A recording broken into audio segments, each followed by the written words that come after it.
Hi guys and welcome back to the channel Deepak Yadav Education. Welcome to the Daily Hindu News and Editorial Analysis of 10th of December 2023. तो guys आज है तारीख 10 दिसंबर 2023 और है Sunday. देखेंगे आज के द हिंदू कंप्लीट न्यूज़पेपर को एनालाइज करेंगे। बट लेक्चर में आगे बढ़ने से पहले अगर आपको इस लेक्चर का पीडीएफ चाहिए तो क्या करना है, सबसे पहले डाउनलोड करना है टेलीग्राम, देन उसके बाद जाके सर्च बॉक्स में टाइप करना दीपक यादव एजुकेशन यूपीएससी।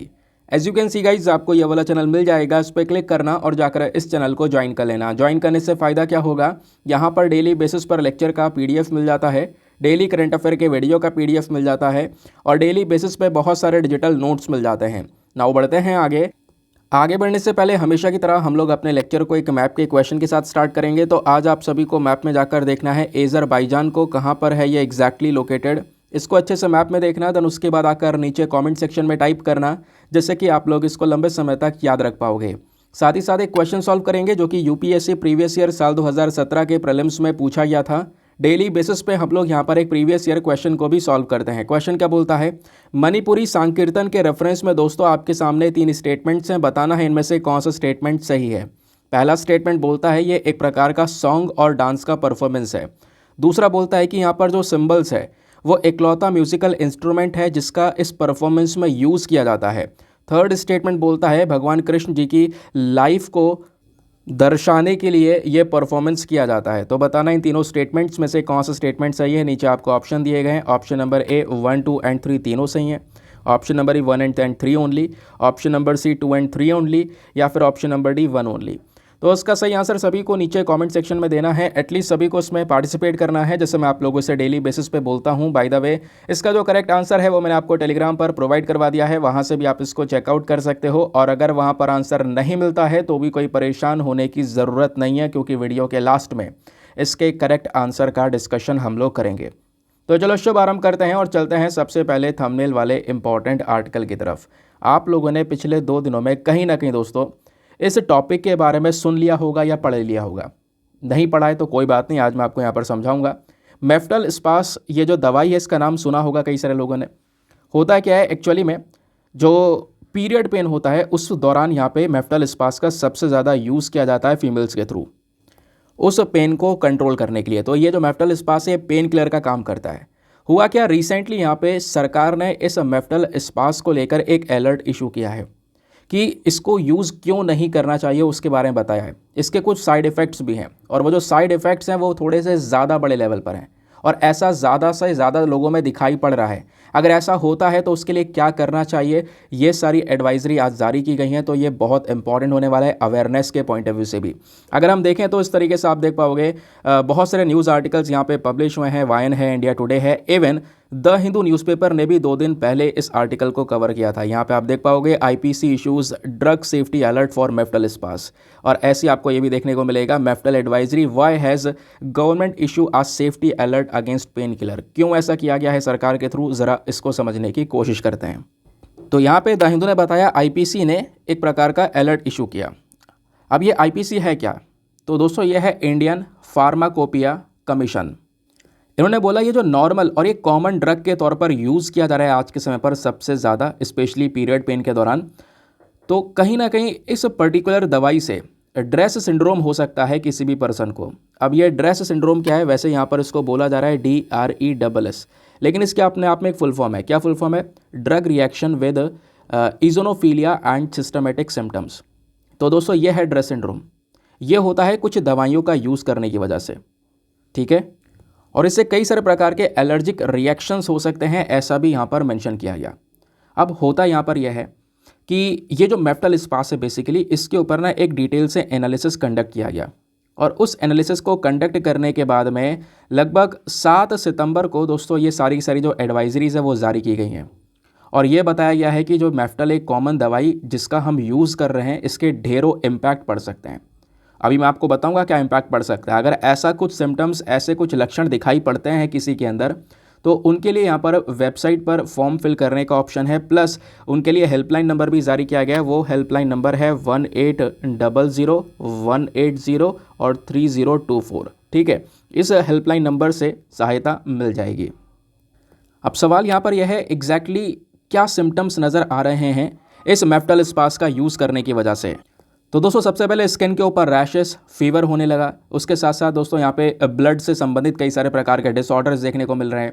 और उसके साथ साथ अगर आप कह सकते हो कोई इंसान बहुत ज़्यादा इसका ओवर यूज़ कर रहा है, बहुत ज़्यादा मेफ्टलिस्पास कंज्यूम कर रहा है पेन को रोकने के लिए, तो इससे यहाँ पे दोस्तों लिम्फेडेनोपेनेथी की तरह एक प्रॉब्लम क्रिएट हो सकती है। लिम्फेडेनोपेनेथी क्या होता है दोस्तों, इसमें जो हमारी गर्दन होती है, जो नेक होता है, उसके ऊपर एक छोटी सी गांठ बनने लगती है, सूजन आने लगती है, और वही गांठ दोस्तों बहुत ज़्यादा प्रॉब्लम क्रिएट करती है आने वाले समय पर। तो ये प्रॉब्लम भी हो रही है इस मेफ्टलिस्पास की वजह से।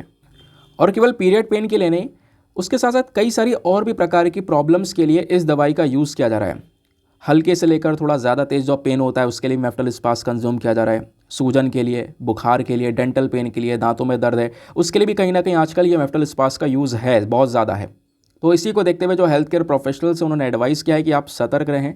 और यहाँ पे अगर आप इसका यूज़ कर रहे हैं तो अगर ये सिम्टम्स जो भी आपको बताए वो लक्षण अगर दिखाई पड़ते हैं तो तुरंत उसका यूज़ रोक दें, नहीं तो फिर वो जो इम्पैक्ट पड़ रहा है वो थोड़ा और ज़्यादा वर्स्ट हो सकते हैं आने वाले समय पर। और केवल वही सिम्टम नहीं है दोस्तों, इसके अलावा इस पर्टिकुलर ड्रग के बहुत सारे और भी साइड इफ़ेक्ट्स हैं, जैसे कि एब्डोमिनल पेन है ना, पेट में दर्द होना, ड्राई माउथ, दिखाई में आप कह सकते हो जो इंसान को उसका विजन है उसके अंदर कमी आ जाना, प्लस ब्लड प्रेशर बढ़ना, सूजन होना, स्किन रैशेस होना, स्टमक अल्सर, ब्लीडिंग, इस प्रकार की जो प्रॉब्लम्स है वो यहाँ पर नज़र आ सकती हैं, ऐसा यहाँ पर मेंशन किया जा रहा है। फिर कुछ डॉक्टर्स हैं जिन्होंने यहाँ पर सजेशन भी दिया है कि अगर हम बात करते हैं पीरियड पेन की, तो मेंस्ट्रुएशन के दौरान जब यहाँ पर ये पेन होता है वो नॉर्मल है, और ये होता है जब हमारा एक हार्मोन रिलीज़ होता है। तो डॉक्टर हैं यहाँ पे, कई सारे प्रोफेशनल्स हैं, उनका कहना यहाँ पर है कि मेंस्ट्रुएशन जो पेन है उसके पीछे एक हार्मोन है जिसका नाम है प्रोस्टैग्लैंडिन्स करके, यहाँ पर दोस्तों उसका एक हार्मोन लाइक सब्सटेंस है जिसकी वजह से यहाँ पर ये पीरियड के दौरान पेन होता है। और ये ना नॉर्मल है, इसको मतलब ये पेन ज़्यादा होना भी नहीं चाहिए, ऐसा यहाँ पर डॉक्टर्स का कहना है। उनका कहना है यहाँ पर यह है कि ये मैनेजेबल होता है, इसको मैनेज किया जा सकता है अलग अलग तरीके से, थोड़ा रेस्ट लेकर या फिर यहाँ पे जो हॉट वाटर बैग होता है उसका यूज़ करके, ये बताया गया। और अगर यहाँ पर ये पेन ऐसा हो रहा है जो कि अनकंट्रोलेबल है, बिल्कुल मतलब आप कह सकते हो कि मैनेज ही नहीं हो पा रहा है, तो उसके पीछे कुछ और रीज़न भी हो सकते हैं, ऐसा डॉक्टर का कहना है। हो सकता है उसके पीछे का रीज़न फिब्रॉइड्स हो सकता है यहाँ पर माइक्रो न्यूट्रिशनल डेफिशिएंसी की वजह से ये प्रॉब्लम हो रही हो, है ना, माइक्रो न्यूट्रिएंट्स की कमी की वजह से ये प्रॉब्लम हो रही हो, जिससे वो मैनेज नहीं हो पा रहा है, नहीं तो फिर मैनेजेबल होता है ये पेन, ऐसा यहाँ पर इन डॉक्टर्स का कहना है। और अब यहाँ पे कहना ये भी है कि देखो ये तो एडवाइजरी जारी कर दी, अब ऑब्वियस सी बात है लोग थोड़ा सा सतर्क होकर इसको कंज्यूम करेंगे, लेकिन कई सारे लोग यहाँ पर अभी भी उनके तक ये जानकारी नहीं पहुँचने वाली है, वो यहाँ पर इसका यूज़ करने वाले हैं। तो आपने ज़्यादा से ज़्यादा ये जानकारी फैलानी है। और दूसरी चीज़, फिर भी कोई व्यक्ति अगर इसका यूज़ करता है तो उसको बहुत सारे प्रिकॉशंस अपनाने होंगे, जैसे खाली पेट ये दवाई नहीं लेनी होगी, ये भी गवर्नमेंट ने बोला है, कुछ स्टेप्स यहाँ पे मेंशन किए हैं। और जब भी ये दवाई लो तो मेक श्योर ये करना है कि आपकी बॉडी वेल हाइड्रेटेड हो, लगातार पानी पीना होगा, लगातार, ठीक है। उसके साथ साथ बोला ये जा रहा है कि मतलब अगर आप इसको कंज्यूम कर भी रहे हो तो मैक्सिमम 1 लो या मैक्सिमम 2, उससे ज़्यादा यहाँ पर नहीं होनी चाहिए दवाई, नहीं तो फिर इसके बुरे असर हो सकते हैं। अल्कोहल के साथ में इसका कंजम्पशन बिल्कुल भी नहीं करना है, या कोई व्यक्ति अगर दूसरा पेन किलर यूज़ कर रहा है तो उसको इसके साथ में ये वाला पेन किलर यूज़ नहीं करना है, नहीं तो इससे और भी बहुत सारे डिज़ास्टरस सिम्टम्स जो हैं वो नज़र आ सकते हैं। तो ये थोड़ा आर्टिकल चर्चा में था, आई होप आपको एक क्लैरिटी मिली होगी। द हिंदू में 2 दिन पहले कवर हुआ था, उस समय पर हमने एक्सप्लेन नहीं किया। अब होता क्या यार, बार बार जो बहुत सारे आर्टिकल्स हैं ना, बहुत सारे जो न्यूज़ में आते रहते हैं, कई बार हम क्या होता है जब अलग अलग न्यूज़पेपर्स आप सब्सक्राइब करके रखते हो, नोटिफिकेशंस को अलाउ करके रखते हो, तो बहुत सारे नोटिफिकेशन आते रहते हैं। तो यहाँ पर ये जो आर्टिकल है, इसके कई सारे न्यूज़ आर्टिकल्स के, कई सारे मीडिया के जो सिमिलर नोटिफिकेशन हैं वो मेरे पास रिसीव होते रहे। फिर मैंने चेक किया, पढ़ा इसके बारे में, तब यहाँ पर दोस्तों इसके बारे में सारी इन्फॉर्मेशन पता चली। जो भी इन्फॉर्मेशन पता चली वो मैंने आपके साथ में यहाँ पर शेयर कर दी है। चलो आगे आते हैं उसके बाद में अगले आर्टिकल पर। इस आर्टिकल को थोड़ी देर में डिस्कस करेंगे, उससे पहले ये वाला आर्टिकल इंपॉर्टेंट है, और इस आर्टिकल को जीएस पेपर नंबर 2 पॉलिटी के साथ में आप लिंक भी कर सकते हो। क्या बात की जा रही है, जो दोस्तों पोक्सो के केसेस, आप पहली चीज़ यहाँ पे आपको पता होना चाहिए पोक्सो है क्या, ठीक है। पोक्सो है protection of children from sexual offences act, ठीक है। जो भी यहाँ पर बच्चे होते हैं उनके प्रति यहाँ पर कोई सेक्सुअल ऑफेंस हो रहा है तो उसको उस बच्चे को न्याय देने के लिए बेसिकली यहाँ पर ये जो पोक्सो एक्ट है वो ये काम करता है, ठीक है। जैसे यहाँ पर चाइल्ड रेप वगैरह के जो केसेस होते हैं दोस्तों, वो सारे केसेस को पोक्सो हैंडल करता है, ठीक है, स्पेशली 18 से कम उम्र के बच्चों के लिए। तो हुआ क्या, पोक्सो के जो जितने भी केसेस हमारे देश में चल रहे हैं दोस्तों, कई सारे केसेस फास्ट ट्रैक कोर्ट के थ्रू देखे जा रहे हैं। ये कोर्ट्स मतलब कोर्ट की तरह ही हैं, बट ये जल्दी केस निपटाने के लिए जाने जाते हैं। लेकिन हुआ ये, पिछले कुछ समय पर ये जो कोर्ट्स हैं इन्होंने भी ढंग का काम नहीं किया है। बोला जा रहा है कि 1000 कोर्ट ने 1 साल के अंदर केवल 28 केस सॉल्व किए हैं, जो कि बहुत ही ज़्यादा हम पीछे रह गए हैं। और अगर इस स्पीड से चलेंगे तो बहुत समय लगेगा ये पेंडिंग केसेस को निपटाने के लिए। ऑलरेडी यहाँ पर पेंडिंग केसेस का बर्डन हमारे ऊपर बहुत ज़्यादा है। सिचुएशन इतनी स्लो चल रही है कि अरुणाचल प्रदेश को लगभग 30 साल लगेंगे आने वाले समय पर सारे पोक्सो केसेस जितने भी पेंडिंग पड़े हुए हैं उसको सॉल्व करने के लिए। आप इमेजिन करो 30 ईयर्स लगेंगे पेंडिंग केसेस को सॉल्व करने के लिए। इतना स्लो काम चल रहा है आज के समय पर, वो चीज़ें मेंशन की गई हैं। उसके पीछे के कई सारे रीजंस हैं दोस्तों। यहाँ पर आप देख पाओगे, क्योंकि ये जो फास्ट ट्रैक कोर्ट है ऐसा नहीं है लंबे समय से काम कर रहे हैं, इनको 2019 में ही सेटअप किया गया था ताकि ये पोक्सो वाले जो केसेस हैं इनको ये हैंडल कर सकें। अब काफ़ी केसेस इन्होंने हैंडल किए, शुरुआती तौर पर तेज़ी से काम किया, लेकिन अब काम धीरे धीरे आकर स्लो हो चुका है। उसको स्पीड अप करने की ज़रूरत है। दूसरा यहाँ पर क्या है, आर्टिकल में मेंशन किया जाता है जो हमारे फास्ट ट्रैक कोर्ट हैं दोस्तों, इनमें कई सारी चैलेंजेस आज के समय पर हमको नज़र आते हैं। उन चुनौतियों से भी निकलना ज़रूरी है। बहुत सारे इश्यूज़ ये कोर्ट्स फेस कर रहे हैं, उनको निपटाना ज़रूरी है। ठीक है, ये बात यहाँ पर मेंशन की गई, क्योंकि अगर हम वो सॉल्व नहीं करते हैं चैलेंजेस, तो ये कोर्ट ऐसी स्लो स्पीड से काम करेंगे जिससे यहाँ पर जो पेंडिंग केसेस हैं इनका बर्डन बढ़ता चला जाएगा। भाई आने वाले 30 साल में केवल अरुणाचल प्रदेश अपने पेंडिंग केसेस को सॉल्व करेगा, और जो इन 30 साल में पेंडिंग केसेस जो केसेस आते रहेंगे, दर्ज होते रहेंगे, उनका क्या होगा? उनका और चिट्ठा तैयार होता हुआ चले जाएगा। तो ये कोर्ट हमने बनाया था ताकि हम तेज़ी से केसेस को निपटा सकें, लेकिन आज के समय पर बहुत सारी चीज़ें हैं जो कि प्रॉब्लमेटिक हो रही हैं इन फास्ट ट्रैक कोर्ट के साथ में, उनको रिजॉल्व करना ज़रूरी है। वो चीज़ें क्या हैं वो भी हम डिस्कस करेंगे, लेकिन उससे पहले हम थोड़ा सा ये जान लेते हैं कि आखिरकार ये पोक्सो एक्ट है क्या। कई बार आपसे पूछा जा सकता है, आखिरी बार ये 30 सितंबर को न्यूज़ में था, तो काफ़ी समय हो चुका है। उसके बाद अक्टूबर महीना पूरा निकल गया, नवंबर पूरा निकल गया, इवन हम दिसंबर में आ चुके हैं। ठीक है, तो पोक्सो एक्ट दोस्तों आया था 14 नवंबर 2012 में। इसको लाया गया था ताकि भारत एक अग्रीमेंट भी साइन कर चुका था। इंडिया ने एक कन्वेंशन को अप्रूवल दे रखा था जिसका नाम था United nation convention on the rights of the child in 1992। अब होता क्या है, यहाँ पर ये बच्चों के अधिकार की बात करता है, ये इसको हमने अप्रूवल दे रखा है। अब बच्चों के अधिकार की बात करते हुए हम लोगों ने क्या किया, बच्चों को सेक्सुअल ऑफेंस से बचाने के लिए एक स्पेशल लॉ तैयार किया जिसका नाम दिया गया पोक्सो एक्ट, नाम दिया गया protection of children from sexual offence act. ये एक्ट यहाँ पर पहली चीज़ बच्चों को डिफाइन करता है। जिनकी उम्र 18 से कम है वो यहाँ पर एज अ चाइल्ड कंसीडर किए जाएंगे इस एक्ट के तहत। और ये एक्ट कहीं ना कहीं दोस्तों ऑफेंस के लिए, जो भी व्यक्ति यहाँ पर अपराध कर रहा होगा उसको कड़ी से कड़ी सज़ा देने के लिए यहाँ पर ये तैयार रहता है। इवन इसके अंदर जो पनिशमेंट है वो बहुत हार्ड है, डेथ पेनल्टी भी है। एक इंसान जिन्होंने ये अपराध किया हो, ये सेक्सुअल क्राइम किया हो किसी बच्चे के साथ में, तो उसको मौत की सज़ा भी सुनाई जा सकती है इस पोक्सो एक्ट के तहत। बस इसको इसलिए लेकर आया गया ताकि बच्चों के प्रति जो क्राइम है, सेक्सुअल ऑफेंस है, इसको कंट्रोल किया जा सके, रोका जा सके। सरकार ने फिर बाद में पोक्सो के नए नियम को नोटिफाई किया 2020 में। अपने आप में पोक्सो एक्ट के कई सारे फीचर्स हैं दोस्तों। सबसे पहले ये जो एक्ट है ये जेंडर न्यूट्रल है अपने नेचर में। कहने का मतलब है ऐसा नहीं है कि केवल यहाँ पर ये बच्चियों के लिए है, ठीक है, स्पेशली यहाँ पर लड़कियों के लिए नहीं, लड़कों के लिए भी है। तो ये जेंडर न्यूट्रल है। 18 से कम उम्र की जब हम बात करते हैं तो ये सेक्सुअल ऑफेंस किसी के साथ में भी हो सकता है, लड़की के साथ में भी हो सकता है, लड़कों के साथ में भी हो सकता है। तो गर्ल्स और बॉयज़ दोनों को यहाँ पर एज अ विक्टिम के तौर पर यहाँ पे कवर किया गया है। अगर इनके साथ में सेक्सुअल अब्यूज़ होता है तो ऑब्वियस सी बात है जो जिसने भी व्यक्ति ने एक काम किया है, अपराध किया है, उसको यहाँ पर सज़ा मिलनी तय है इस पोक्सो एक्ट के तहत।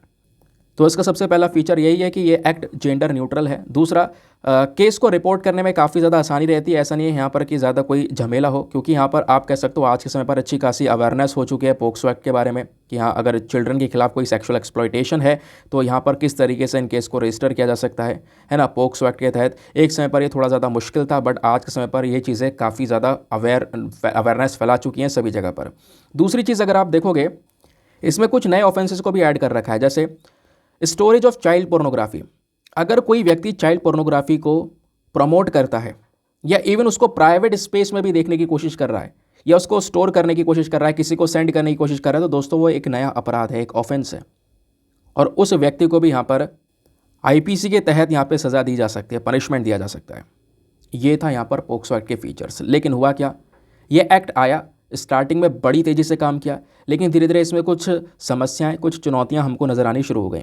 जैसे इसके इन्वेस्टिगेशन से संबंधित सबसे पहला इशू है, मैं अगर आपको बताऊं, जो ये पोक्सो एक्ट है दोस्तों, यहाँ पर महिलाओं का रिप्रेजेंटेशन पुलिस फोर्स में बहुत कम है। कहने का मतलब यहाँ पर यह है, पोक्सो एक्ट जो है क्या बात करता है, ये हमें प्रोवाइड करवाता है कि भाई जो भी अफेक्टेड चिल्ड्रन है जिसके साथ ये अपराध हुआ है उसका जो स्टेटमेंट वगैरह है वो सब रिकॉर्ड किया जाए। लेकिन वो रिकॉर्ड कौन करेगा? एक वेमेन सब इंस्पेक्टर रिकॉर्ड करेगी, बच्चे के घर पे जाकर, या उसकी चॉइस की जो भी प्लेस है जहाँ पे उसको कंफर्टेबल है वहाँ पर जाकर एक महिला सब इंस्पेक्टर जाएगी, उस बच्चों के साथ में यहाँ पर आप कह सकते हो वो स्टेटमेंट्स को रिकॉर्ड करेगी। लेकिन यहाँ पर यह बोला जा रहा है कि प्रॉब्लम तो यही है ना कि हमारा जब आप पुलिस फोर्स देखते हो तो वहाँ पे महिलाओं का स्टाफ बहुत कम है। अब महिलाओं का स्टाफ नहीं होगा तो केसेस जल्दी जल्दी कैसे निपटेंगे? सही बात तो ये भी है, क्योंकि नंबर ऑफ वेमेन जो पुलिस फोर्स में है वो केवल 10% है और ज़्यादातर पुलिस स्टेशंस में जो वेमेन स्टाफ है वो बहुत कम है या हाफ है। समझ गए? तो ये एक सबसे बड़ी प्रॉब्लम है। तो केसेस को इन्वेस्टिगेट कैसे किया जाएगा, क्योंकि काम तो यहाँ पर वेमेन सब इंस्पेक्टर को दिया गया है। दूसरी जो प्रॉब्लम है, इन्वेस्टिगेशन के अंदर काफ़ी सारी प्रॉब्लम्स होना। यहाँ पर प्रोविज़न दिए गए कि भाई आप ऑडियो वीडियो स्टेटमेंट्स को रिकॉर्ड कर सकते हो, लेकिन कई सारी चीज़ें हैं दोस्तों, कई सारे केसेस में ये काम नहीं हो पाता है, इन्वेस्टिगेशन प्रॉपरली नहीं हो पाता है। ठीक है, ये जो क्राइम सीन्स हैं कई सारे केसेस में हम स्टोर करके नहीं रख पाते हैं, तो ये प्रॉब्लम्स ज़्यादा क्रिएट होने लगती हैं। उसके बाद में आज के समय पर जो पोक्सो एक्ट के तहत जो चार्ज फाइल किए जाते हैं उसमें भी काफ़ी ज़्यादा डिले आपको देखने को मिलेगा। ठीक है, यानी एक पर्टिकुलर केस का जो इन्वेस्टिगेशन है वो कंप्लीट होना चाहिए 1 महीने के अंदर अंदर। जब ये अपराध हुआ है उसके बाद यहाँ पे अगर ये कंप्लेंट रजिस्टर हुई है तो 1 महीने के अंदर अंदर वो सारा इन्वेस्टिगेशन होना चाहिए। बट प्रॉब्लम यह है कि आज के समय पर दोस्तों बहुत बहुत टाइम लग जा रहा है, साल भर लग जा रहा है इन्वेस्टिगेशन को कंप्लीट करने के लिए। रीज़न कई सारे हैं, क्योंकि यहाँ पर रिसोर्सेज की कमी है, प्लस एविडेंस नहीं मिल पाते हैं, तो ये सारे रीजंस बन जाते हैं जिसकी वजह से इन्वेस्टिगेशन करना डिले हो गया है। 1 महीने के अंदर जो इन्वेस्टिगेशन होना चाहिए था वो साल भर का समय ले जा रहा है।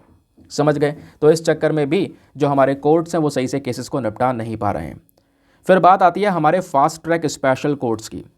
ठीक है, क्योंकि यहाँ पर इन्हीं कोर्ट्स की बात की जा रही है कि आखिरकार ये को जो कोर्ट हैं केसेस को सही से रिजॉल्व नहीं कर पा रहे, रीज़न क्या है? पहले तो आप लोग ये समझो, ये जो फास्ट ट्रैक स्पेशल कोर्ट्स हैं इनको लाने का एक रिकमेंडेशन दिया था 11th फाइनेंस कमीशन ने साल 2000 में, ताकि हम क्या कर सकें, जो केसेस पेंडिंग पड़े हमारे बड़े बड़े कोर्ट्स के अंदर में उन पेंडिंग केसेस को ख़त्म किया जा सके। इसलिए तो हमने फास्ट ट्रैक स्पेशल कोर्ट बनाया कि भाई ये अलग से स्पेशल कोर्ट हैं, एडिशनल कोर्ट्स हैं, जिनका मेन पर्पस क्या है, पेंडिंग केसेस को तुरंत यहाँ पे रिजॉल्व करना।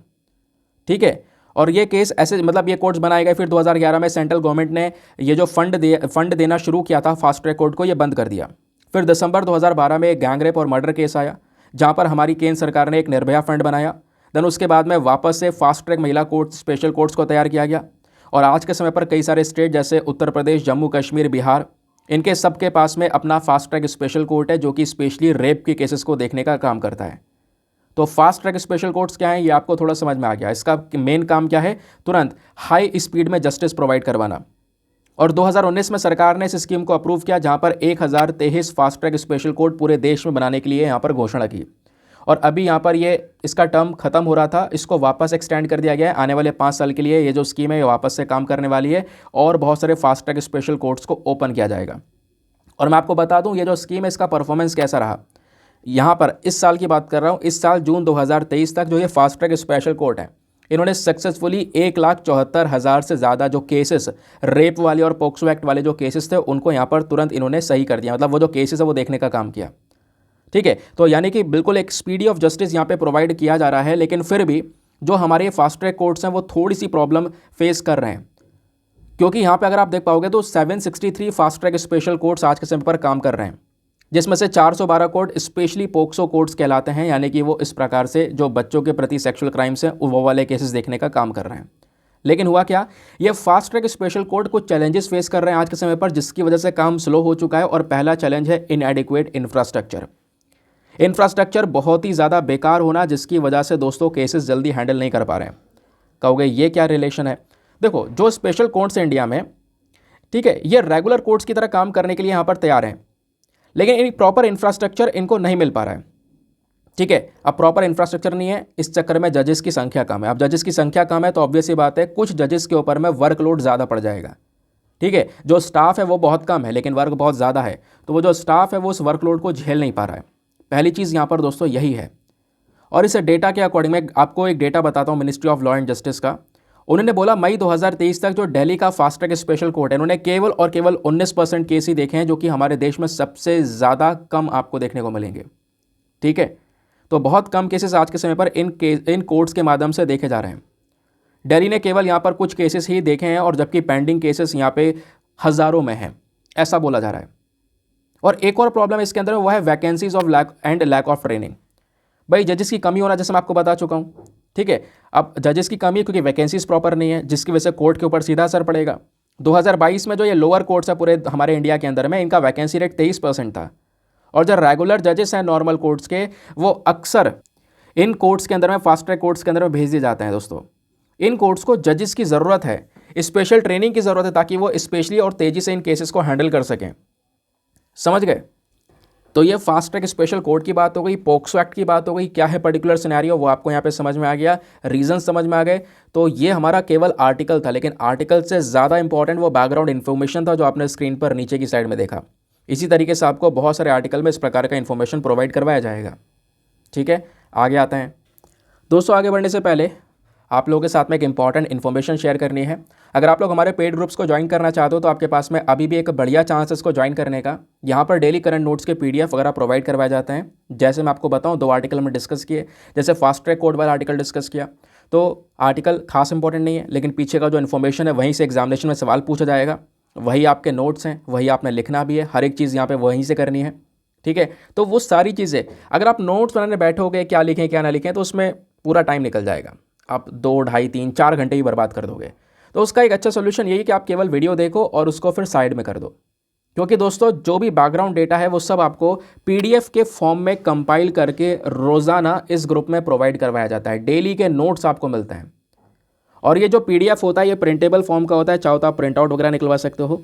और साथ ही साथ में ये PDF हिंदी और इंग्लिश दोनों भाषाओं में होता है, तो दोनों मीडियम के एस्पिरेंट्स के लिए डायरेक्टली यहाँ पर सीधा सीधा फ़ायदा हो सकता है। उनका जो टाइम बेकार जा रहा है, क्योंकि करंट अफेयर के नोट्स बनाना बहुत ज़्यादा बेवकूफ़ी मानी जाती है। आप कब तक नोट्स बनाओगे? काफ़ी सारे लोग होते हैं जो डेली लिखने बैठ जाते हैं। हाँ, कुछ इंपॉर्टेंट चीज़ें आप लिख सकते हो, लेकिन ऐसा ना हो कि यहाँ पे आप सारी चीज़ें इस तरीके से लिखते हुए नजर आ रहे हो, लास्ट में आप इतना कलेक्शन कर चुके होंगे कि जिसको निपटाना बहुत मुश्किल होगा। डेली PDFs मिलती हैं, आपने वीडियो देखा, डेली PDF शाम से पहले अपलोड हो जाएगी, तो रात में एक बार आपने सोने से पहले उसको रिवाइज कर लिया और आपका रिवीजन भी हो गया, रिटेनिंग पावर भी बढ़ जाएगी, आप दोबारा रिवाइज भी कर रहे हो, और फिर उसके बाद में आपको इतना कुछ लिखने की ज़रूरत नहीं पड़ेगी। सारा कंटेंट सिक्योर है इस ग्रुप के अंदर में, किसी भी तारीख का डेट वाइज आप कंटेंट ओपन कर सकते हो, PDF ओपन कर सकते हो, पढ़कर डिलीट कर दो, कोई प्रॉब्लम नहीं है। उसमें से आप कई बार डाउनलोड कर सकते हो, कई बार डिलीट कर सकते हो, अनलिमिटेड ऑप्शन है आपके पास में। ठीक है, और इस ग्रुप को ज्वाइन करने का जो फ़ी पेमेंट है वो बहुत ही मिनिमम है, just 499 for the lifetime access. आपने कुछ नहीं करना है, 499 का इन्वेस्टमेंट करना है, और जब तक आपका सिलेक्शन नहीं हो जाए तब तक आप यहाँ पे इस ग्रुप को ज्वाइन करके रख सकते हो। और ग्रुप अगर ज्वाइन करने का मन बनाया है तो करना क्या है, व्हाट्सएप का एक नंबर आपको दिया गया है 8534873368। इस नंबर पर मैसेज कर देना कि हाँ मैं इंटरेस्टेड हूँ या I want to join this group, इस प्रकार का कोई मैसेज कर देना। आपको वहाँ पे पेमेंट का प्रोसेस दिया जाएगा, लेकिन पेमेंट के प्रोसेस से ज़्यादा इंपॉर्टेंट डेमो वीडियो का लिंक मिलेगा। पूरे डेमो वीडियो को चेक कर लेना कि हाँ मुझे किस तरीके से फ़ायदे हो सकते हैं, अपने आप को सेटिस्फाई करने के बाद में जाकर ये इन्वेस्टमेंट करना। ठीक है, अब आगे आते हैं।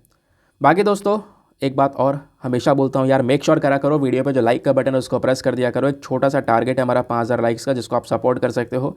साथ ही साथ में चाहो तो आप मेरे साथ में इंस्टाग्राम पे भी जुड़ सकते हो। वहाँ पे जाओगे, लिखोगे दीपक यादव एजुकेशन, मेरा प्रोफाइल मिलेगा, जहाँ पे ऑलरेडी 14,000 के आसपास लोग जुड़ चुके हैं।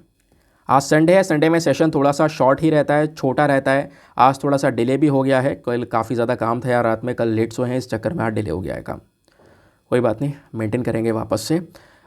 और संडे में आपको पता होगा साइंस एंड टेक का पेज आता है, तो साइंस एंड टेक का पेज का हमारे 2 आर्टिकल रेलिवेंट है। अभी एक डिस्कस करूंगा और ये एक यहाँ पर आपको ये वाला नज़र आ रहा है। तो डॉक्टर बाला सुब्रमण्यन जी काफ़ी आर्टिकल लिखते हैं संडे में, और इनका यहाँ पर कहना है कि अगर हमें अपने हेल्थ को अच्छा रखना है तो ये कुछ स्टेप्स अपनाने होंगे। ठीक है, एक आर्टिकल इन्होंने जुलाई 10, 2022 में लिखा था, जहाँ पर इन्होंने मेंशन किया कि जो एक्सरसाइज होती है वो कितनी ज़्यादा ज़रूरी होती है हमारे दिमाग को हेल्दी रखने के लिए। ठीक है, रेगुलर एक्सरसाइज और अच्छा डाइट, ये दोनों होना ज़रूरी है अगर आपको अपने दिमाग को यंग रखना है। ठीक है, आपका ब्रेन प्रॉपरली काम करता रहे, आप ब्रेन के ऊपर मास्टरी कर सको, तो उसके लिए ये काम तो करने होंगे। लेकिन हुआ क्या, यहाँ पे बोला जा रहा है कि आज के समय पर ज़्यादातर लोगों की जो मृत्यु हो रही हैं, स्पेशली यंग एडल्ट्स की मृत्यु हो रही है, वो है हार्ट के फेलियर की वजह से। और हार्ट फेलियर हमारा डिपेंड करता है हमारे डाइट के ऊपर में, हम किस तरीके का खा रहे हैं। ज़्यादा ट्रांस फैटी फूड तो नहीं खा रहे हो, ज़्यादा चिकनाई तो नहीं खा रहे हो, जिसकी वजह से यहाँ पे दोस्तों हार्ट फेलियर के चांसेस बहुत ज़्यादा हो जाते हैं। तो 15,000 लोग पूरे दुनिया भर में इनको उठाया, डिटेल्स निकाली और फिर उसके बाद में यहाँ पर कुछ स्टडीज़ आई हैं जिसमें बताया गया कि आप कुछ सिंपल एक्टिविटीज़ जैसे कि रनिंग हो गया, ब्रिस्क वॉकिंग हो गया, यानी कि थोड़ा तेज़ तेज़ चलना, जैसे आप नॉर्मल चलते हो ना उससे थोड़ा सा तेज़ चलना, या जीना चढ़ना, स्टेयर केस क्लाइंबिंग हो गया। तो ये काम अगर आप 1 घंटे तक करते हो डेली बेसिस पे तो इससे भी बॉडी हेल्दी रह सकती है। ठीक है, आजकल क्या हो रहा है, आजकल हम अपनी डेस्क पर बैठे रहते हैं, जैसे मैं हूँ और भी बहुत सारे लोग होंगे, है ना, हम सब डेस्क पे बैठे रहते हैं पूरे पूरे दिन, जो हम पढ़ रहे हैं स्पेशली घर में बैठे रहते हैं। अब यहाँ पे बैठ के गए, फिर खाना खाना है आपने तो खाना खाने बैठे तो टीवी ओपन कर लिया, अब टीवी देखते हुए फिर बैठ गए, लैपटॉप चला रहे हैं, पढ़ रहे हैं, सारा काम कर रहे हैं, सब बैठे बैठे काम कर रहे हैं। तो हमारा जो हार्ट है ना उसको टाइम भी नहीं मिल पा रहा है, आप कोई एक्टिविटी नहीं कर पा रहे हो। तो एक्टिविटी करना ज़रूरी है, या कुछ स्पोर्ट्स ऐड कर सकते हो अपने लाइफ में, स्विमिंग वगैरह। ठीक है, अब तो ठंडा आ गई, क्या ऐड करेंगे स्विमिंग, तो तो इस तरीके के जो स्पोर्ट्स दोस्तों वो यहाँ पर ऐड किए जा सकते हैं। लेकिन मेंशन किया जा रहा है कि हमारा जो डाइट है वो भी बहुत इंपॉर्टेंट होता है, जो हम खाते हैं ना वही बॉडी के ऊपर दिखाई पड़ता है, समझ गए। तो न्यूट्रिशनल डाइट होना ज़रूरी है। ऐसा ना हो कि आपके डाइट में आप चिकनाई चिकनाई या ट्रांसफैटी एसिड, ट्रांसफैटी फूड, इस प्रकार की चीज़ों को ज़्यादा कंज्यूम कर रहे हो। नहीं, कभी कभी चलता है लेकिन रेगुलर बेसिस पे बिल्कुल नहीं। आजकल ट्रेंड बन चुका है ना, बहुत सारी चीज़ें, मतलब फास्ट फूड का तो इतना ज़्यादा चलन हो चुका है, लोग बहुत ज़्यादा कंज्यूम कर रहे हैं। बहुत से लोग ऐसे हैं जो डेली बेसिस पे कंज्यूम कर रहे हैं, वो चीज़ें गलत हैं। इतना मेंटेन करने के बाद में अगर आप ये मेंटेन सही से नहीं कर पाते हो तो उसके बाद में एक छोटा सा काम और करना है, वो है नींद। और आजकल आपको पता है कि हम सभी लोग प्रॉपर अपनी जो स्लीप है वो नहीं ले पाते। स्मार्टफोन की वजह से हम सभी लोग की जो स्लीप है वो काफ़ी डिस्टर्ब हो चुकी है। तो हमें स्लीपिंग इंप्रूव करनी होगी। अगर एक इंसान बहुत अच्छी नींद ले रहा है, 7 घंटे की डीप स्लीप ले रहा है डेली बेसिस पे, तो उसकी लर्निंग पावर, मेमोरी पावर ये बहुत ही ज़्यादा अलग होगी बाकी ऐसे लोगों से जो सही से नींद नहीं ले पा रहे हैं, समझ गए। तो यहाँ पर ये बोला गया 7 घंटे की एटलीस्ट जो नींद है वो ज़रूरी है। अब ऐसा नहीं है कि 7 घंटे से भी आप 10 घंटे की नींद ले रहे हैं लोग, वो बेकार है यार। ठीक है, फिर आप कितना ही सो रहे हो, ज़िंदगी में ज़्यादातर सो ही रहे हो। फिर कई सारे लोग तो जो 10 घंटे की नींद ले रहे हैं, 11 घंटे की नींद ले रहे हैं, 7 आवर्स इनफ है। उसके अगर आप उससे कम भी सो रहे हो और कम सोकर आपका सारा काम चल रहा है ना, आपका सारा काम बढ़िया से चल रहा है, आपको कोई थकावट महसूस नहीं हो रही है, फिट हो, बढ़िया सब कुछ चल रहा है, तो मतलब आपको इससे भी कम नींद की रिक्वायरमेंट है। ऐसा नहीं है कि आपको 7 घंटे सोना ही सोना है, अगर आपका कम में काम चल रहा है तो सही है वो भी। ठीक है, बात क्लियर हो गई, ये चीज़ यहाँ पर मेंशन की गई। अब दोस्तों जब हम सोते हैं ना, एक डीप स्लीप लेते हैं, तो उससे बहुत सारे जो न्यूरोटॉक्सिक वेस्ट हैं जैसे प्लेक वगैरह वो सब रिमूव होने शुरू हो जाते हैं, जिससे अगले दिन हम पूरे एनर्जी के साथ में उठेंगे। तो जब भी आप सो हर रात, तो लाइट्स वगैरह बिल्कुल ऑफ, बिल्कुल अंधेरा, क्योंकि वो जो लाइट्स होंगी वो कहीं ना कहीं आपके स्लीप को अफेक्ट कर सकती हैं।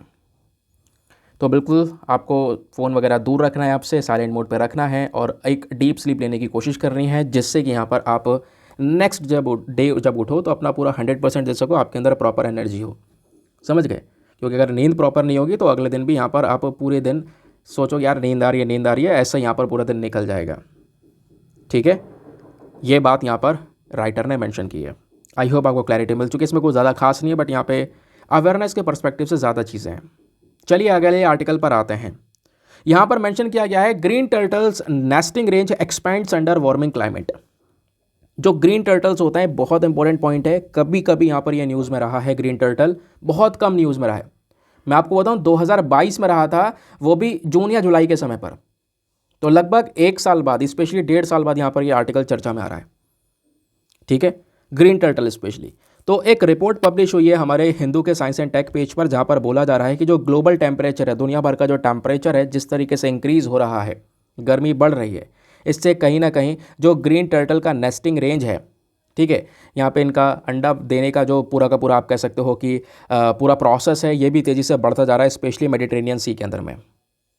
तो जो हमारा क्लाइमेट सिनेरियो है जितना बेकार होता चले जा रहा है, जो नेस्टिंग रेंज है वो इतना ज़्यादा बढ़ रहा है इन ग्रीन टर्टल्स का, ये बात यहाँ पर बताई जा रही है। और स्पेशली सबसे ज़्यादा नॉर्थ अफ्रीकन, इटालियन और ग्रीक कोस्ट लाइन्स में हम लोग ये असर देख रहे हैं।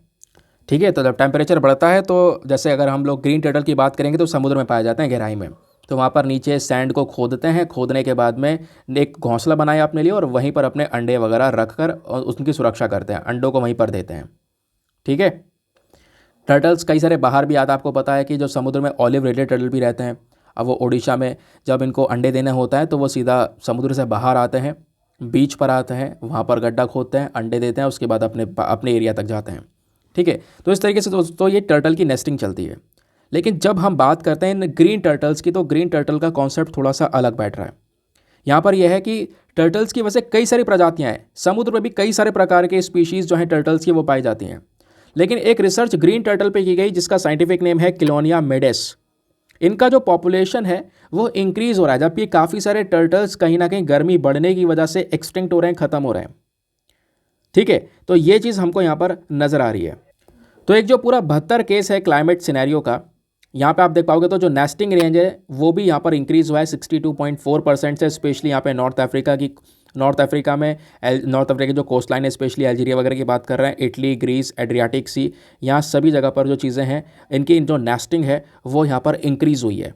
और बोला जा रहा है कि अभी जो ऑथर हैं इन्होंने वार्न भी किया है, इन्होंने बोला है जो ग्रीन टर्टल की नेस्टिंग बढ़ रही है, लगातार अंडे दे रहे हैं, इससे पॉपुलेशन इनकी बढ़ेगी, और पॉपुलेशन बढ़ेगी स्पेशली मेडिटेरेनियन सी वगैरह में बढ़ रही है, तो इससे क्या होगा, ज़्यादा कछुए हो जाएंगे, और वो ज़्यादा कछुए कहीं ना कहीं लोगों के साथ में कांटेक्ट में आएंगे, और जिसकी वजह से कहीं ना कहीं इनकी जो नेस्टिंग सक्सेस है वो बुरी तरह से अफेक्ट भी हो सकती है, इस पर नेगेटिव इम्पैक्ट भी पड़ सकता है जब ये ह्यूमंस के कांटेक्ट में आएंगे। तो वो चीज़ यहाँ पे ग्रीन टर्टल्स के बारे में मेंशन की गई है। तो करना क्या है, एग्जामिनेशन के पर्सपेक्टिव से इतना कुछ ध्यान रखने की ज़रूरत नहीं है। ध्यान क्या रखना है आपने, स्पेशली ध्यान रखना है ग्रीन टर्टल्स के बारे में, इसका IUCN स्टेटस वगैरह, यही चीज़ एग्जामिनेशन में पूछी जाएगी अगर कुछ पूछा गया तो, इसके अलावा कुछ नहीं पूछा जाएगा। आओ समझते हैं। ग्रीन टर्टल दोस्तों बहुत आसानी से पहचाने जा सकते हैं। क्यों? इनका जो ऊपर का शेल होता है, ठीक है, अब टर्टल आप देखते होंगे तो इसकी ऊपर की ये बॉडी होती है, ऊपर का जो शेल है वो ग्रीन कलर का होता है, स्पेशली उससे पहचान कर सकते हैं। तो ये जो शेल है ये इस टर्टल की ज़्यादातर पूरी बॉडी को कवर कर देता है। ठीक है, इनके फ्लिपर्स, इनके जो पैर हैं वो यहाँ पर बचे हुए, इनका सर बचा है, बाकी यहाँ पर पूरी बॉडी ज़्यादातर इसी शेल में कवर हो जाती है। इसका वैसे कॉमन नेम है ग्रीन सी टर्टल, लेकिन इसका साइंटिफिक नेम है क्लोनिया माइडेस, ये हमने अभी ऊपर पढ़ा भी था। ठीक है, एक रेप्टाइल है। इसकी डाइट की बात करेंगे, हर्बीवोर है, घास फूस खाने का इसका मेन काम है, घास फूस खाकर ही अपने जीवन को व्यतीत करता है। अगर मैं बात करूं तो इसका जो नाम है ग्रीन सी टर्टल, ऐसा नहीं है कि इसका जो ऊपर गुंबद जो होता है, इसका जो डोम होता है ऊपर का, ऐसा नहीं वो हरा कलर का ही होगा, वो हरे कलर के साथ साथ थोड़ा सा ब्राउनिश, ऑलिव कलर, ग्रे और ब्लैक कलर भी हो सकता है, यानी कि इन कलर्स की एक ब्लेंडिंग भी हो सकती है यहाँ पर। ठीक है, ये भी यहाँ पर मेंशन किया जा रहा है, लेकिन थोड़ा सा ग्रीनिश कलर ही देगा। और नीचे से यहाँ पर उसका जो हिस्सा होगा वो येलो और वाइट कलर का हमको नज़र आता है। तो ग्रीन टर्टल साइज़ में काफ़ी बड़े भी होते हैं, काफ़ी बड़े बड़े साइज़ के टर्टल्स भी होते हैं जिनका वजन 100 किलो से ऊपर का भी हो सकता है। हालांकि टर्टल्स बहुत और जाइंट साइज़ के भी हो सकते हैं, ऐसा नहीं सबसे बड़े ग्रीन टर्टल होता है, ऐसा भी नहीं है, लेकिन इनका वज़न कभी कभी 100 किलो से भी ऊपर हो सकता है। जो ग्रीन टर्टल्स होते हैं दोस्तों, इनके पास में फ्लिपर्स होते हैं, जैसे आप इनके हाथ देखते होंगे इस तरीके से यहाँ पर, है ना, उसी का ये यूज़ करके वाटर के अंदर में लंबे समय तक रह सकते हैं और लंबा ट्रैवल कर सकते हैं। ठीक है, ये हैवी एनिमल्स कभी कभी इनका वज़न 136 से लेकर 160 किलोग्राम तक हो सकता है। ठीक है, हालांकि दुनिया के सबसे बड़े टर्टल नहीं है, अभी भी जो सबसे ज़्यादा वेट वाले टर्टल पाए जाते हैं वो लेदर बैक टर्टल होते हैं, लेदर बैक सी टर्टल। ठीक है, तो ये ग्रीन सी टर्टल का हैबिटेट क्या है, ये समुद्र में रहते हैं और जब इनको अंडा देना होता है तो बाहर आते हैं, बीचेस जो हैं किनारे वहाँ पर आते हैं, वहाँ पर जाकर ये अपने नेस्टिंग वगैरह करते हैं, अंडा वगैरह देते हैं। इस तरीके से इनकी जो पॉपुलेशन है वो यहाँ पर इंक्रीज़ होती हुई चली जाती है। ठीक है, और ये कहाँ पे पाए जाते हैं आजकल? सभी जगह पर, अटलांटिक, पैसिफिक ओशन और स्पेशली इंडियन ओशन में भी हमको ये देखने को मिलते हैं। अब दोस्तों यहाँ पर ये जो ग्रीन सी टर्टल है ना, इसको लेकर सबसे इंपॉर्टेंट चीज़ क्या है, इसका स्टेटस। अगर एग्जामिनेशन में कुछ पूछा गया तो यहाँ से आपका सीधा सवाल आएगा, भाई इसको हम लोगों ने वाइल्ड लाइफ प्रोटेक्शन एक्ट में कहाँ पे रखा हुआ है? शेड्यूल 1 में रखा गया है। शेड्यूल 1 में मतलब इसको हाई प्रोटेक्शन प्रोवाइड करवा रखी है, इसका कोई शिकार यानी कि हंटिंग वगैरह नहीं कर सकता। आपको पता होगा टर्टल की कई बार हंटिंग भी की जाती है। ठीक है, अगर कोई ऐसा करता है तो उसके ऊपर हाई पेनल्टी चार्ज की जाएगी, रोका जाएगा। और IUCN के रेड लिस्ट में इसको एंडेंजर्ड कैटेगरी में कवर किया गया। एंडेंजर्ड मतलब काफ़ी खतरे में यह प्रजाति है, इसकी सुरक्षा करनी ज़रूरी है। अगर हम इसकी सुरक्षा नहीं करते हैं, इसकी पॉपुलेशन और कम होती चली जाएगी। जब एक लिमिट से कम हो जाएगी तो इसको क्रिटिकली एंडेंजर्ड में डाल दिया जाएगा, यानी कि और खतरे में प्रजाति चली जाएगी। फिर उसके बाद में कुछ संख्या होती है इसकी, अगर वो भी खत्म हो जाएगी तो समझो ये विलुप्त हो चुकी है प्रजाति। तो अभी खतरे में IUCN के अंदर में इसको एंडेंजर्ड कैटेगरी में रखा गया है। तो ये कुछ बेसिक चीज़ें जिसको आप ध्यान में रख सकते हो, जो कि डायरेक्टली आपसे प्रीलिम्स में पूछी जा सकती हैं। आगे आते हैं, उसके बाद में 2 आर्टिकल और हमारे देखने को मिलेंगे, क्योंकि जैसे मैंने बोला संडे में हमारा फ्रीक्वेंट आस्क्ड क्वेश्चन पेज भी आता है, तो वहाँ पर भी कुछ आर्टिकल्स हैं। अब ये थोड़े लंबे आर्टिकल हैं। यहाँ पर क्या मेंशन किया जा रहा है? सबसे पहली चीज़ दोस्तों, पर्टिकुलरली वल्नरेबल ट्रैवल ग्रुप्स के बारे में डिस्कशन किया गया है। क्या है PVTGs, ये जानेंगे। अभी सरकार ने, हमारे प्रधानमंत्री ने एक स्कीम का अनाउंसमेंट किया है, वो क्या है, स्कीम कैसे इनकी हेल्प करेगी, ठीक है, ये सारी चीज़ें यहाँ पर दोस्तों इसमें समझाई गई हैं। प्रधानमंत्री जनजाति आदिवासी न्याय महाअभियान, जिसको पीएम जनमन के नाम से जाना गया है, ये जो स्कीम है ये भी चर्चा में है। हुआ क्या, पूरा मैटर क्या, मैं आपको ये बताता हूँ। आज तारीख कितनी है, 10 दिसंबर, और आज से 4 दिन पहले यानी कि 6 दिसंबर की बात कर रहा हूँ। 6 दिसंबर में जो हमारे ट्राइबल अफेयर मिनिस्टर हैं, इन्होंने राज्यसभा में ये बोला कि पर्टिकुलरली वनरेबल ट्राइबल ग्रुप्स, यहाँ पर ये वाली जो जनजातियों का ग्रुप है दोस्तों, ये आज के समय पर ऐसा नहीं है बहुत तेज़ी से डिक्लाइन हो रही है। क्यों नहीं डिक्लाइन हो रही है, क्योंकि सरकार का यहाँ पर एक सपोर्ट मिल रहा है इनको, और वही सपोर्ट हम इंक्रीज़ कर रहे हैं इन सभी के लिए, ऐसा यहाँ पे बताया गया। तो पहला हमारा काम ये बनता है कि हम ये जानें कि आखिरकार पीवीटीजीज, ये पर्टिकुलरली वल्नरेबल ट्राइबल ग्रुप्स हैं कौन सी ग्रुप, ठीक है, वो जानना ज़रूरी है। फिर उसके बाद आगे की जो फर्दर डिस्कशन है वो यहाँ पे समझ में आएगी। तो आर्टिकल इंपॉर्टेंट है जीएस पेपर नंबर 2 पॉलिटी के पर्सपेक्टिव से। दोस्तों यहाँ पे जब बात करते हैं पीवीटीजी की, तो आज तो हम इनको पीवीटीजी के नाम से जानते हैं, लेकिन एक समय पर इनको पीवीटीजी के बजाय पीटीजी के नाम से जानते थे, यानी कि प्रिमिटिव ट्राइबल ग्रुप्स के नाम से जानते थे। हुआ क्या, 1973 में एक देवार कमीशन ने क्या किया, इस प्रकार के प्रिमिटिव ट्राइबल ग्रुप को बनाया, एक स्पेशल कैटेगरी बना दी गई ऐसे ट्राइबल ग्रुप्स की जो कि थोड़े ज़्यादा पीछे रह गए, ठीक है, बाकी ट्राइबल ग्रुप्स के कंपैरिजन में। उनकी संख्या कम है उन ग्रुप्स की, क्योंकि आपको पता है अलग अलग ग्रुप्स हैं यहाँ पर ट्राइबल ग्रुप्स में भी, यानी कि जो पूरी कम्युनिटी है उसमें छोटे छोटे अलग अलग ग्रुप्स हैं जो कि अलग अलग कल्चर, अलग अलग ट्रेडिशंस को फॉलो कर रहे हैं, ठीक है। तो ऐसे ग्रुप जो कि बहुत पीछे रह जा चुके हैं, लिटरेसी रेट बहुत कम है उनका, पॉपुलेशन ख़त्म सी हो रही है, खतरे में है वो पर्टिकुलर ग्रुप, तो उसको यहाँ पर देखते हुए उनकी एक स्पेशल कैटेगरी बना दी गई जिसको नाम दिया गया पीटीजी, ठीक है। लेकिन हुआ क्या, सरकार ने 2006 के अंदर में सरकार ने इसका नाम बदल दिया, पीटीजी से बदल के इसका नाम पीवीटीजी कर दिया, पर्टिकुलरली वल्नरेबल ट्राइबल ग्रुप रख दिया गया। फिर 1975 में भारत सरकार ने आइडेंटिफाई किया हमारे देश में और कहाँ पर सबसे ज़्यादा खतरे में रहने वाले ट्राइबल ग्रुप्स हैं, और ऐसे ग्रुप्स को ढूंढते ढूंढते दोस्तों आप कह सकते हो फाइनली आज के समय पर हमारे देश में total 75 particularly vulnerable tribal groups हैं। कितने, टोटल 75 इस प्रकार के ग्रुप्स हमको देखने को मिल जाते हैं। और ये जो 75 पीवीटीजीज हैं, इनमें से सबसे ज़्यादा जो नंबर है वो ओडिशा में पाया जाता है। पीवीटीजी की मेन कैरेक्टरिस्टिक्स क्या हैं, मतलब कैसे हम यहाँ पर पहचान सकते हैं। तो सबसे पहली चीज़ दोस्तों, ये ग्रुप वो होते हैं, इन ग्रुप में वो वाली कम्युनिटीज़ को ऐड किया जाता है जिनकी पॉपुलेशन ख़त्म हो रही है, थम सी गई है, या जो लिटरेसी रेट है वो बहुत कम है, ज़्यादा पढ़ाई नहीं की है उन सभी लोगों ने, तो उस ग्रुप को दोस्तों इसमें इंक्लूड किया जाता है। ध्यान रखना, क्योंकि एक इंपॉर्टेंट क्वेश्चन है, यूपीएससी ने 2019 में पीवीटीजी को लेकर एक सवाल भी पूछा था, आपको मैंने कई बार ये सवाल दिखाया है कि पीवीटीजी को लेकर 4 स्टेटमेंट से बताओ, इन चारों में से कौन सा स्टेटमेंट सही है, ठीक है। इसका सही उत्तर मैं आपको आज डायरेक्टली बता देता हूँ। इसका सही उत्तर है option number C, 1, 2 and 4 only, यानी कि पहला वाला सही है, दूसरा वाला सही है, और साथ ही साथ में हमारा 4th वाला सही है, ये वाला गलत है। अब ये वाला क्यों गलत है, क्योंकि यहाँ पे आप देख पाओगे बोला जा रहा है कि यहाँ पे total 95 particularly vulnerable tribal group है। गेम यहीं पर खत्म हो जाता है, क्योंकि अभी आपने क्या पढ़ा था, 95 नहीं है, टोटल 75 ग्रुप्स हैं इस प्रकार से। तो 3rd वाला गलत है, और 3rd वाला गलत आपको पता चल गया तो आप यहाँ पे एलिमिनेशन भी इस्तेमाल कर सकते थे, क्योंकि यहाँ पर भी 3rd है, यहाँ पर भी 3rd है, ये तीनों ऑप्शन वैसे ही खत्म, बचा सी वाला 1, 2 एंड 4 करेक्ट है, ठीक है। आगे आता है फिलहाल के लिए।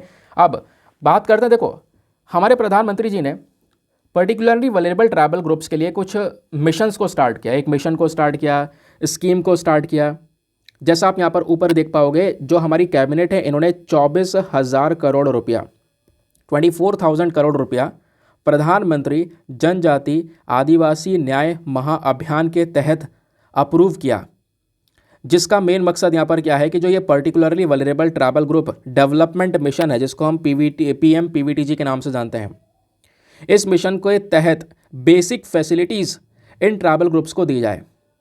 इन सभी ग्रुप तक बेसिक फैसिलिटीज जैसे कि रोड्स का connection, power, home, mobile connectivity, ठीक है, ये 4 चीज़ें मोस्ट बैकवर्ड क्लासेस को दी जा सके, इन पीवीटीजीज को दी जा सके। तो इस पैकेज का दोस्तों जो सबसे पहला अनाउंसमेंट था वो इसी साल बजट सेशन में किया गया था, जब हमारी फाइनेंस मिनिस्टर निर्मला सीतारमण जी ने अनाउंस किया कि पीएम पीवीटीजी डेवलपमेंट मिशन को हम लॉन्च करेंगे, जिसके लिए सरकार प्लान करेगी, और सरकार प्लान कर भी रही थी कि कुछ हज़ारों करोड़ रुपये का खर्चा जाएगा आने वाले कुछ सालों के अंदर में। तो ये भी दोस्तों डिस्कशन हुआ है, ये भी पैकेज यहाँ पर स्टार्ट किया गया है।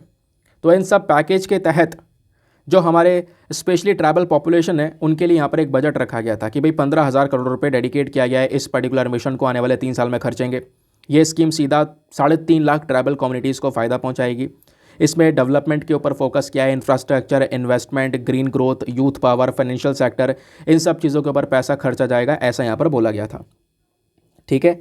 अब दोस्तों हुआ क्या, ये स्कीम कैसे काम करेगी? तो ये जो भी पैसा यहाँ पे एलोकेट किया गया है, जो भी हमारी सरकार ने ये पैसा अभी 29 नवंबर को क्लियर किया है इस पैकेज के लिए, 24,000 करोड़ की बात कर रहे हैं, ठीक है, जिसमें हमारी सेंट्रल गवर्नमेंट 15,000 करोड़ रुपए खर्चने वाली है। बाकी थोड़ा बहुत पैसा स्टेट गवर्नमेंट की साइड से लिया जाएगा, यानी कि 8,500 करोड़ रुपए स्टेट गवर्नमेंट से लिया जाएगा, तब सब मिला के 24,000 करोड़ खर्चेंगे। सरकार ने बोला है कि दोस्तों ये जो पैसा है ना, ये सबसे पहले खर्चेंगे लगभग 5 लाख के आसपास जो पक्का घर है वो बनाए जाएंगे और वहाँ से रोड्स कनेक्ट की जाएंगी। साथ ही साथ में सभी घरों में पाइप वाटर होगा, पानी होगा, मोबाइल मेडिकल यूनिट्स होंगे जो कि आप कह सकते हो दवाइयों वगैरह का ट्रीटमेंट वगैरह दे सकें इधर से उधर ट्रैवल करने वाले। आंगनवाड़ी सेंटर्स बनाए जाएंगे, मल्टीपर्पज़ सेंटर्स बनाए जाएंगे, 500 हॉस्टल्स होंगे, इंस्टॉल मोबाइल टावर्स को लगभग इंस्टॉल किया जाएगा 3,000 गाँवों के अंदर में, ऐसा बोला जा रहा है। तो ये सारा पैसा इस तरीके से यहाँ पर खर्चने वाला है। ये अलोकेशन इस तरीके से होगा। रोड ट्रांसपोर्ट के ऊपर भी एक मैक्सिमम पैसा खर्च होगा। इतना ही नहीं, उसके अलावा दोस्तों अलग अलग पीवीटीजी ब्लॉक बनाए जाएंगे, वन धन विकास केंद्र बनाया जाएगा, जिससे यहाँ पर जो ये ट्राइबल ग्रुप हैं ये फॉरेस्ट में जितना भी उगा रहे हैं, प्रोड्यूस कर रहे हैं, उसका ये व्यापार कर सकें। समझ गए? तो ये सारा काम यहाँ पर दोस्तों इस तरीके से होने वाला है। अब पता है इसमें चैलेंज क्या है? ठीक है, हम इतना पैसा खर्च कर देंगे, इतने सारे गाँव बसाएंगे, आराम से यहाँ पर लोगों को सपोर्ट मिलेगा। दिक्कत सबसे बड़ी यह है कि सरकार के पास में डेटा ही नहीं है पीवीटीजी पॉपुलेशन का। हमारी मिनिस्ट्री ऑफ ट्राइबल अफेयर को अभी भी ये पीवीटीजी पॉपुलेशन का जो एक्यूरेट और करंट डेटा है दोस्तों वो तैयार कर रहे हैं। अभी जो लेटेस्ट डेटा है वो हमारे पास में है ही नहीं। अब जब पता ही नहीं है कहाँ पर कितने ग्रुप के कितने लोग हैं, तो पैसा किसके लिए खर्चा जाएगा? एक सवाल तो ये भी उठता है ना। तो वो जानना ज़रूरी है। तो पहले डेटा कंपाइल किया जाएगा, उसके हिसाब से दोस्तों यहाँ पे सारा का सारा हम लोग काम करने वाले हैं, वो स्पेशली यहाँ पे मेंशन किया गया। ये एक सबसे बड़ा चैलेंज हमारे सामने नज़र आएगा। क्लियर? तो ये भी यहाँ पर आर्टिकल हो गया समाप्त। अगले आर्टिकल पर आते हैं। अब यहाँ पे बोला जा रहा है कि जो महिलाओं के प्रति क्राइम है वो बढ़ता चले जा रहा है, ऐसा एनसीआरबी की रिपोर्ट ने बोला। और एनसीआरबी की रिपोर्ट ने केवल महिलाओं के क्राइम को कवर नहीं किया है, उसके साथ साथ दोस्तों सभी प्रकार के क्राइम्स को यहाँ पर कवर किया गया। ठीक है, ऐसा यहाँ पर मेंशन आपको देखने को मिलेगा कि भाई देखो होता क्या है, मैं आपको पूरा मैटर ये बताता हूँ कि अभी थोड़े दिनों पहले मैंने पूरा डिटेल से आर्टिकल डिस्कस किया था। 4 दिसंबर को एनसीआरबी की रिपोर्ट आई है। एनसीआरबी का मतलब है नेशनल क्राइम रिकॉर्ड्स ब्यूरो। पूरा आर्टिकल आपको समझा चुका हूँ, हर एक ये भी एस्पेक्ट बता चुका हूँ कि भाई हमारे देश में कितने रेप और कितनी चीज़ें बढ़ी हैं, कैसे कैसे हुआ है, किडनैपिंग कितनी हुई है ना, कौन से जो क्राइम है वो किस किस लेवल पर हैं, वो सारे एस्पेक्ट्स मैंने यहाँ पर एनसीआरबी की रिपोर्ट में डिस्कस किए हुए हैं। तो दोस्तों ये वाला पर्टिकुलर आर्टिकल अगर आपने समझना है, मैंने बहुत डिटेल समझाया। आप 7 दिसंबर का वीडियो ओपन कीजिए प्लीज़, ठीक है, यूट्यूब पर जाना और उसमें लिखना 7 दिसंबर 2023 द हिंदू बाय दीपा यादव, आपको वीडियो मिल जाएगा। इवन थंबनेल में मैंने मेंशन लगा रखा है, वही सूर्य के अंदर जो छेद हुआ था वाला थंबनेल शायद मैंने लगाया था उस दिन। तो ये चेक करना वीडियो 7 दिसंबर का, और वीडियो ओपन करने के बाद में लगभग कम से कम 27 या 28 मिनट पर चले जाना। ठीक है, तो 28 मिनट पर जाओगे तो आपको ये आर्टिकल मिल जाएगा, आप वहाँ से चेक कर सकते हो। तो यहाँ पे मैंने आपका ये भी जो दिक्कत है वो खत्म कर दिया है। आप सीधा सीधा यहाँ पर दोस्तों इस आर्टिकल को वहाँ से डायरेक्टली पढ़ सकते हो। ठीक है, तो दोबारा एक्सप्लेन करने की, दोबारा वही कंटेंट देने की ज़रूरत यहाँ पे नहीं पड़ेगी। ये आप लोग यहाँ पर देख पाओगे, ये एग्जैक्ट डेटा मैं ऑलरेडी आपके साथ में डिस्कस कर चुका हूँ। ठीक है, नाउ इसी के साथ में करते हैं। अच्छा एक सेकंड को पहले प्रीलिम्स वाले क्वेश्चन को देख लेते हैं। क्वेश्चन यहाँ पर 2017 का था, मणिपुरी संकीर्तन को लेकर 3 स्टेटमेंट थे, बताना था इनमें से कौन सा स्टेटमेंट सही है। तो इसमें से पहला और तीसरा स्टेटमेंट दोनों सही है, दूसरा वाला गलत है। केवल सिंबल्स का इसमें यूज़ नहीं किया जाता। दोस्तों पहली चीज़ मैं आपको बता दूं, ये मणिपुरी संकीर्तन क्या है, सॉन्ग और डांस का परफॉर्मेंस है। गाना और नाच दोनों यहाँ पर होता है। इस डांस को परफॉर्म किया जाता है या पूरे इवेंट को परफॉर्म किया जाता है लॉर्ड कृष्ण जी की जो लाइफ है उसको नरेट करने के लिए, उसको दर्शाने के लिए। तो दोनों स्टेटमेंट सही है। लेकिन यहाँ पे सेकंड बोलता है केवल सिंबल्स का यूज़ करते हैं। केवल सिंबल्स, केवल उसका यूज़, उससे बजाया जाता है म्यूजिकल इंस्ट्रूमेंट, ऐसा नहीं है। यहाँ पे ड्रम वगैरह, ढोलक वगैरह का भी यहाँ पर यूज़ किया जाता है इस परफॉर्मेंस के अंदर में। इस वजह से सेकंड स्टेटमेंट गलत है। तो हमारा सही उत्तर क्या है? ऑप्शन नंबर बी, 1 और 3 only is the correct answer. Now इसी के साथ में करते हैं लेक्चर को समाप्त और मिलते हैं आपसे अगले वीडियो में। आज के लिए bye bye, have a nice day, thank you and जय हिंद।